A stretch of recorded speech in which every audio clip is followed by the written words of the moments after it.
I started origami when I was 8 years old, quite by random actually. I just came across an origami handbook in my house and it quite intrigued me. After folding a few models, I noticed at the front that they had a gallery of works from famous origami artists, and one of them, Dr. Robert J. Lang, actually has a TED Talk online. So after watching that really sparked my interest in origami. I have 3 different types of origami. One of them is modular origami, which involves folding many pieces of paper and then assembling them together. Single sheet works, which involves folding a single uncut square of paper into detailed, intricate works. And finally, tessellations, which are also folded from a single piece of paper, but are flat and textured, and they look like stained glass windows while backlit. I was very grateful to even be considered for the award, and even more so to be the recipient of it. This award means a lot to me, but chief among which is it means that it facilitates many things. So this award can fund me going to origami conventions, it can fund my piano lessons and master classes. I will say now that I could not have done this alone. I could not have done it without them and all the supporters, namely John Paul Sizek, Christine Bootland, Irene Penner, and Marianne Virag. Those were the 4 greatest support for me, and I really could not have gotten this award without them. So I thank them very much.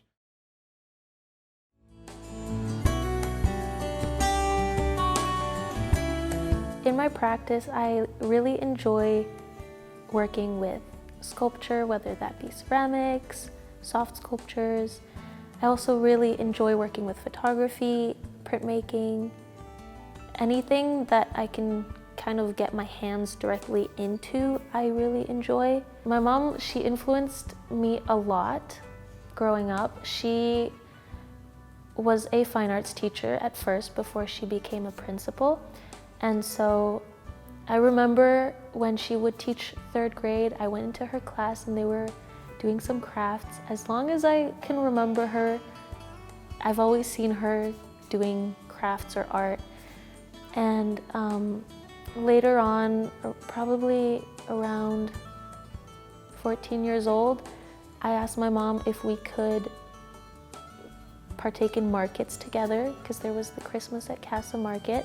And she used to do markets in France when she was around my age, so that she could go visit my dad in Canada. And so she said, okay, let's try doing a market together. I had decided to bring my ceramics, and she brought some more stuff, and we've been doing art together for a while and doing markets together for a while. As an emerging artist in Lethbridge, it means a lot to me to win this award. It allows me to feel recognized for my work, and it allows me to pay for my university and to keep going, so I'm really happy with that.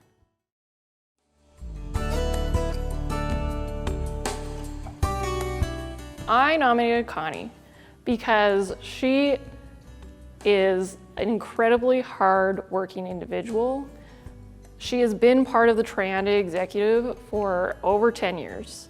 She has not only just in her position as secretary responded to all emails and all correspondence from outside organizations to just folks who want to be part of Trianda. And she also is sort of like a check and balance to make sure that all of the formal things that have to be done are completed and completed correctly. She has been doing that for over 10 years, almost to the point where it's probably an unhealthy amount of time that she spends doing it.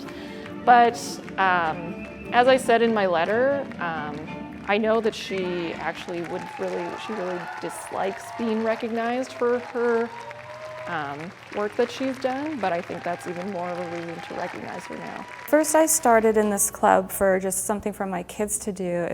I became more and more aware of how important it is to keep culture alive, not just Ukrainian culture, but all cultures in Lethbridge. As we began performing in different community events and festivals, I was really proud to share our Ukrainian culture and also to learn about the other cultures in Lethbridge as well. As these are very challenging times for Ukraine, it has become more important now than ever to continue to promote and preserve Ukrainian culture.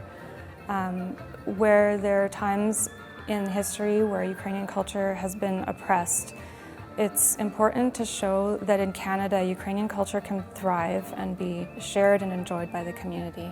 Troyana is now going into its 29th year. There's been many people in the organization that have contributed to ensuring that this club continues, and I'd like to see it always continue even beyond me.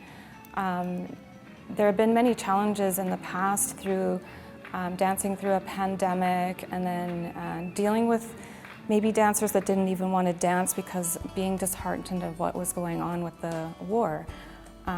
But because of that, we feel like our club needs to survive more than ever. And we have a lot of Ukrainian newcomers coming to Lethbridge now. We hope that they can find a home and a familiar place with our club, and we're looking forward to hopefully incorporating some of the Ukrainian newcomers into our club as well.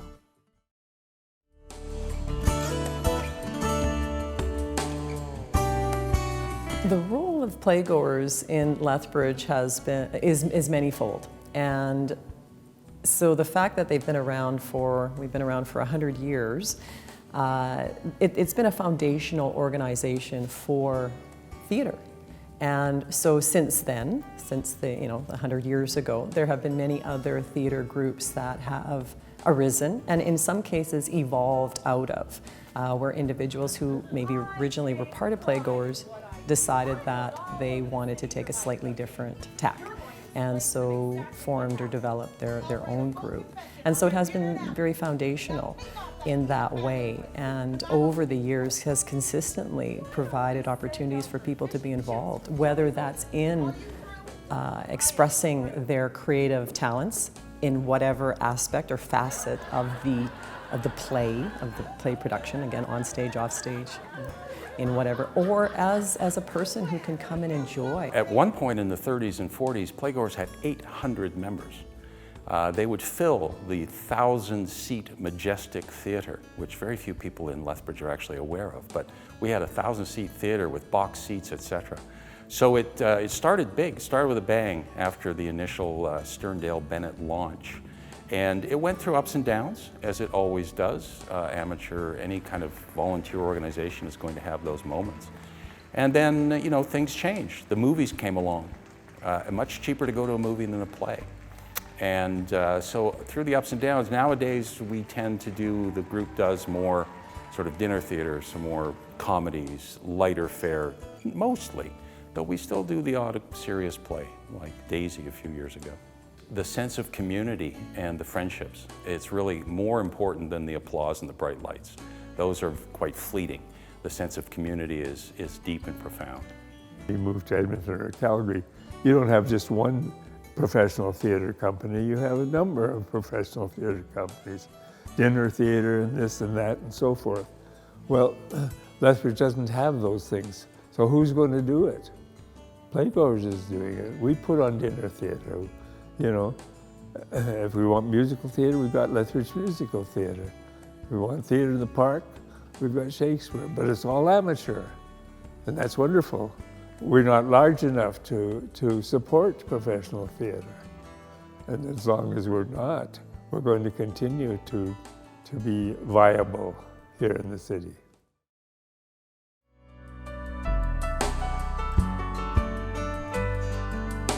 One thing that we created that was part of the requirements of the award was an up-to-date CV. Well, Fran had lost all of her records in a flood in her condo a number of years ago, so no CV really existed.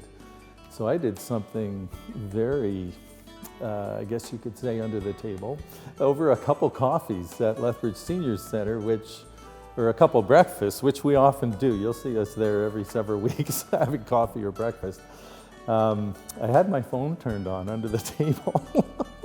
And I just had a little conversation with Fran, and I hoped very obliquely, asked about the history and everything, and I asked Fran, after the cat was out of the bag for the award, she had no idea that that's what I'd done. So between that and several friends and people digging through old programs that go back to 1970, because it's hard to find those all in one place, we created Fran's CV, which is 79 shows long. 28 of them fundraisers, philanthropic efforts for the community, and 58 of those with Fran directing. It's an absolutely incredible CV. So I can't think of anyone I know who is more deserving of this award in Joan Waterfield's name. And I'm thrilled that the application was successful. I first started out directing a lot of plays. I directed Joan Waterfield more than once. And then I thought in 1981, somebody encouraged me, it was Muriel Jolliffe, I think, about perhaps considering making a submission to Lethbridge Musical Theatre to direct for them. So I did. And the first show I did for them was The King and I, which again was just wonderful. And it's sort of been nonstop. I took about a 5-year hiatus somewhere in there, but it's been pretty well nonstop since then. I'm honored, of course. But Joan was very influential in my very early life in directing. She was the one of the ones who initially encouraged me to try it. And at that time, she was sort of, I have a sweatshirt called Drama Queen, and every time I put one on, I think of her, because at that time, she was the queen of drama in Lethbridge. And then I had the fun of directing her in a few productions. And I was also directed by her in some of her plays when she directed Playgoers. And so it's wonderful to be given an award by somebody whom I have known so well. You know, sort of adds a special meaning to it.